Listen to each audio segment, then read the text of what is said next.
Ako, ito na po mga kababayan at yung mga marami ang nagtatanong nakukulangan sa naging aksyon ng Senado, partikular ng Senate Blue Ribbon Committee dito po sa pag-iimbestiga sa controversial na flood control scandal sa ilalim po ng Marcos Jr. Administration. Ito na ho mga kababayan dahil sa inanunsyo na ho mismo ni Senate President Alan Peter Cayetano na magsisimula na pong mag-imbestiga ang Senado, partikular ang Senate Blue Ribbon Committee. Pero maganda ho yung ginawa niyang estratehiya kasi dito ho ay magkakaroon po ng tinatawag na subcommittee. Ito hong Senate Blue Ribbon Committee, so meron pong subcommittee. At itong subcommittee na ito ay nakafocus lang po sa iisang issue, yung sa flood control scandal. Ang galing ko ng ginawa dito, no? Ni SP Cayetano. At eto ho, alam niyo ba kung sino mamumuno? Walang iba kundi ito pong si Senator Rodante Marcoleta. So, ang ganda ho ng kanilang strategy dahil sa hindi po ibinigay kay Senator Marcoleta yung pagiging chairman ng Blue Ribbon Committee, 'di ba? At ang naitalaga ho niyan, ito pong si Senator Pia Cayetano. Pero ang nangyari ay nagtatagho ng subcommittee para siya hong mag-imbestiga. Ito matindi ho ito, focus ho talaga. Walang ibang iimbestigahan kundi sa flood control.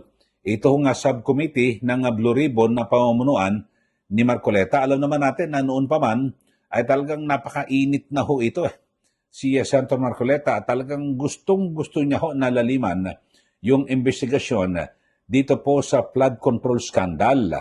At ito ho ay inaasahan mga kababayan na sa June 4 ay itinakda na raw po ang unang hearing ng Senate Blue Ribbon Subcommittee.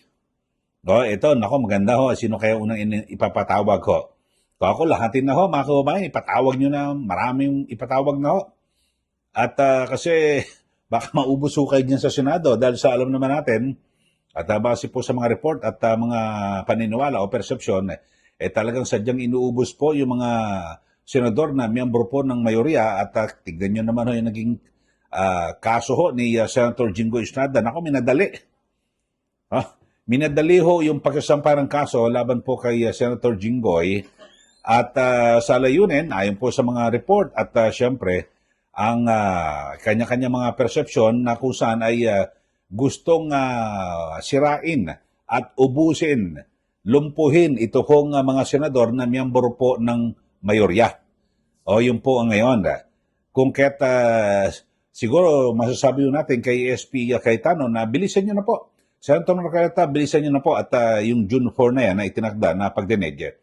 Kasi alam naman natin yung nangyari sa nakarang Blue Ribbon Committee, binaliwala ho yan ni Senator Ping Lacson kaya nangyari ho ron, ang naging perception parang meron po siyang prinotektahan at iniiwas na tao para maisalang sa investigasyon nitong Blue Ribbon. So dito ho mga kababayan ay importante ho ito na talagang magkaroon po ng mas malalim na investigasyon, di po ba? Kasi ito ho ay magbibigay po ng linaw para yung mga tao na totoo na sangkot ho talaga dito po sa anomalya mapanagot, di po ba? At lahat po tuhog-tuhog na po ito. At syempre ay matukoy yung pinakaulo, utak o mastermind ng nasabi. Alam niyo ho, ng nasabing anomalya kasi ito ho, hindi lang ho ito simple na pagnanakaw. Ito parang naging isang malaking scheme o sistema ho At hindi ho basta-basta talagang at umabot po ng mahigit sa 1.5 trilyon, 1.5 trillion pesos ang sinasabing di umano'y sangkot na pera. Dito ho kasi sa mga nakaraan, pamilyon-milyon lang ho ngayon hindi lang bilyon trilyong piso ho ang involved na pera, mga kababayan. So dito ho ay bagitin lang ho natin, sabi po ni SP Cayetano, ito hong maganda ho ito dahil sa magpo-focus lang ho ito sa flood control. sino-sino ba yung mga sangkot sa flood control na hindi pa ho na hindi ho na ipatawag diyan po sa Senado. Alam naman natin kung sino ho, di po ba? Itong si dating Speaker Martin Romualdez at ayon ho kay Senator Marcoleta ay hindi para po sa kanya kasi dahil sa ganito kalaking nakawan na nangyari dito po sa ating bansa ay hindi ho dapat na tinitingnan or wag na hong kilalanin yung tinatawag na interparliamentary courtesy. Kasi kadalasan ho mga kababayan sa mga nakaraan, tradisyon ho ito, hindi ito batas na kung saan ay hindi pwedeng obligahin o imandato persahin na ipatawag yung isang kongresista o ang senador. Okay na ka lang, imbitasyon lang, kung ayaw niyang pumunta, okay lang ho yan. Pero ewan ko lang ho kung anong gagawin dito ng Senator Marcoleta. Iimbitahan niya ba? O ipapasabpi na niya para persahang makasipot sa Senate Blue Ribbon Subcommittee itong si Romualdez. Tapos, bukod do kay Romualdez, mga kababayan, ang dami ho ng mga hindi ho na-imbitahan na gusto magpaimbita. No? Unang-una ho dyan, ito yung 18 ex-Marines.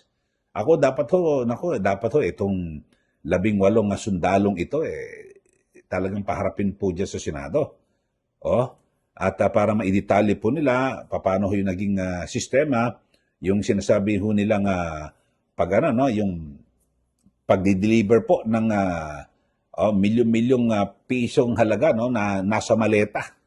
Yun ho, at para mabunyag din ho yung mga pangalan, kung sino-sino ang mga nakinabang dito po, at tingnan ho natin.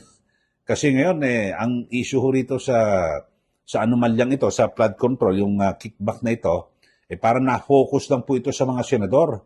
Ano nangyari sa mga kongresista? Di po ba? Kasi, di ba, naunang ibinunyag ni Senator Ping Lacson na meron pong 67 na kontraktor. Di po ba? Kongresista na, kontraktor pa.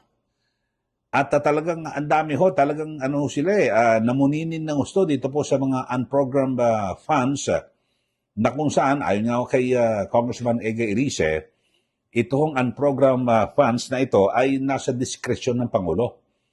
At hawak niya ang bit, di ba? Hawak niya ang desisyon at kung sino-sino bibigyan ng pondo, yun ho. Ang nangyari ho mga kababayan dito po sa flood control, talagang yung pondo ho dyan, lahat doon nagbuhos Kasi sa flood control ay wala, kahit na kunwari, meron lang ganyan Pero nabisto sila. Ang kagandahan ho dito sa flood control, mga kababayan, ay yung mismong kalikasan ang nagbisto sa kanila at hindi pumayag na basta na lang nakawin ang pondo ng bayan. Di po ba? Di ba? Kaya nagkabistuhan ho dyan dahil sa inulan ng ating bansa. Kahit na walang bagyo, umulan lang ho, talagang grabe ho ang baha. Tapos, nung chinek, yung lugar na yon na meron pong flood control project, yun po ang talagang nalubog po sa baha. Ang sabi nga ho ng ilan nating kababayan, nung wala hong flood control project sa kanilang lugar, hindi na bumabaha Pero nung nagkaroon po ng proyekto, lalo pong bumaha. May mga ganun ho nangyari. Insidente dito po sa atin. Kaya napaka-importante ho na talagang dapat po ay maimbestigahan ng mabuti. At yung 18 ex-Marines, kasi ang sinasabi, talagang kumbaga sa ay credible ho Parang ganun ang paniniwala ng marami na credible. Bakit ho? Sila po ang mga tauhan ni dating Congressman Zaldico. Kung kaya't sila po ay may personal na kaalaman dito po sa pangyayari ito, mga kababayan, di po ba? So, kung kanino diniliber at base nga sa mga naunang report, may mga senador na deliveran at kung kaya't sa nakaraang mayorya, hindi po sila ipinatawag. Ewan lang ho natin ngayon kung ituturo ho ngayon yung mga senador na nakatanggap daw po ng maleta, pera, na nag-deliver doon sa kanyang opisina sa may Pasay. 5 maleta raw di umano, siguro banggitin ho nila. At alam nyo ho, ay personal ko nakita ho yung mga sundalo na yan At nakita ko rin narinig ko rin mismo yung mga panayam. Meron ho silang hawak ng mga ebidensya. may mga video po sila, may mga litrato. Kasi ang naging sistema raw po, ang sinasabi ho nila, ay ang instruction mo sa kanila ni Zaldico ay pag nag-deliver ng pera, kunan ng picture at video para sigurado na natanggap yung pera kung sino man, kasi baka biglang magreklamo ako, nasana yung yung pera. Kung walang ebidensya, di ba, mahirap po magbilangan kung ano-ano Boss, eto na, i-deliver na ng mga bata ko sa iyo. Ito yung litrato, ito yung video. Ganun pong nangyari, sinasabi. At syempre, wala naman humag-aakala sa kanila na sila po yung mabibisto. Ahantong, kasi umabot to ng mga ilang taon, di ba? Umabot na ng mga nasa 3 taon na yung pang-4 na taon, doon po nagkabistuhan. At nang sabihin ng Pangulo sa kanyang State of the Nation address na mahiya naman kayo. Kaya lang bumalik ko sa kanila at ito ho ang nangyari.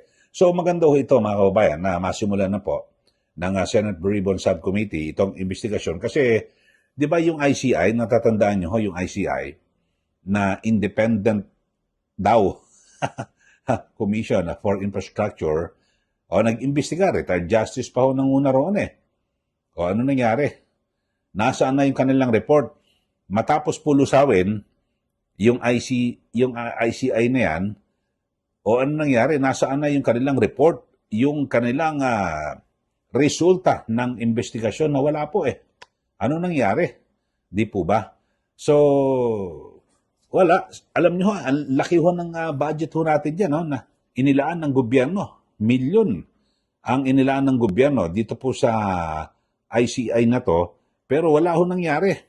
No, hindi nga ho natin nabalitaan kung kung sino-sino ba yung kanilang inirekomenda na kasuhan at kung saan ano ba nangyari sa mga naisalang sa investigasyon nitong ICI nito. Di ba? Kayo ho, may nabalitaan ho kayo. Ako wala akong nabalitaan. Ako nasa media na ako. Na kung saan wala ho Hindi ho sila, parang hindi ho sila nakapagtrabaho. Di ba? Ewan ko lang ho, di ba? Yung Independent Commission for Infrastructure na yan. Ito ay yung kanilang operational funding na aprobado ay para sa 2025, 41 million pesos. 41 pesos ang budget ho nila na inilaan sa pag-iimbestiga ng komisyon. At nakafocus sila dito sa flood control at iba pang infrastructure projects. Pero anong nangyari? Wala ho. Nung lusawin, tapos dinala raw po sa Malacanang yung napakaraming mga dokumento na kung saan ay nandun na po yung kanilang report, wala akong tayo nabalitaan. Kung kaya't nagtatanong lahat, nagtatanong din ako bilang isang taxpayer, anong nangyari? Diyan sa report na ICI na wala akong nangyari, di po ba? Tapos yung nakaraang chairman ng Blue Ribbon, si Senator Ping Lacson, wala rin ho hindi ho itinuloy. Kasi may binabang itong aligasyon itong si Senator Rodante Marcoleta, na baka nag-atubili dahil sa yung kaibigan di umano ni Senator Ping, may aligasyon na. Di ba? May aligasyon kasi yung 18 ex-Marines. Dito po kay Senator Tito Soto na di umano ay tumanggap do at diniliberan nila ng maleta. Tapos ay nung election 2025, base po sa may accounting kwentada itong si dating Yusek Adrian Bersamin na kung saan yung 8 billion pesos di umano na kickback at nandun nakadetalye kung sino-sino nabigyan. Nabigyan daw po yung mga kandidato ng administrasyon noong 2025. Sino-sino ho ba yan? Siyempre, kasama ho dyan, bukod kay Senator Soto, kasama ho dyan si Senator Lacson. Kaya sabi ho ni Senator Marcoleta, baka ayaw ipatawag itong si Adrian Bersamin. Baka masabi, ito kasama ka sa nakatanggap, nakinabang. So, yun po ang naging pahayag ni Senator Marcoleta. So, tingnan ho natin kung saan hahantong itong panibagong investigasyon ng Senate Blue Ribbon Subcommittee na pamumunuan ni Senator Marcoleta. Bilis-bilisan nyo, Senator Marcoleta, kasi nagmamadali rin po yung mga gustong makasibat at wag mo silang mabunyag at masangkot dito sa flood control sa inyong pong pag-iimbestiga. Sa katunayan nga inuubos na po yung inyong mga kasamahan sa Senado. Yan po, inunahan na agad si Senator Jingo Estrada At sa mga susunod, magkakaroon daw, makakasuhan din at siyempre, maaaring makulong. Ito si Senator Chis Escudero, si Senator, itong si Senator Joel Villanueva. O yun no. Ang sabi nga ho ni Ombudsman Boying Rimulya ay aabot daw po sa 9 hanggang 10 senador ang sumasailalim sa investigasyon ng ombudsman. Ang dami naman ho nito, mga kababayan, no? Talagang gustong walisin, no? At gulpihin, no, mga kababayan, no? Ito naipost ko nga ito sa aking Facebook page. So, ayan ho. Ang sabi ho niya, no? Ang sabi ho ni Ombudsman Boying Rimulya ay up to 10 senators under ombudsman investigation with more plunder at iba pang mga kaso. So, yun no, ay abangan natin. So, baka maubos po itong kasalukuyang mayorya. Pero, base po sa rules, ay hindi pa pwedeng patalsikin itong Senate President kasi kinakailangan maka-13 sila. 11 lang sila. Yung kasalukuyang minorya. So, abangan ho natin mga kababayan. At kayo ho, ano masasabi niyo rito sa muling pagbubukas ng investigasyon ng Senate Blue Ribbon Subcommittee na pamumunuan ni Senator Marcoleta dito po sa flood control scandal na ito. Sige, magbigay na po kayo ng comment dito po sa ating channel. At sa mga bago lang po, subscribe na po kayo at huwag niyo pong kalimutan na i-like at i-share. Sundan niyo rin po yung aking Facebook account, Eli Saludar. Maraming salamat. Muli, ito po si Ka Eli. Magandang araw po sa ating lahat.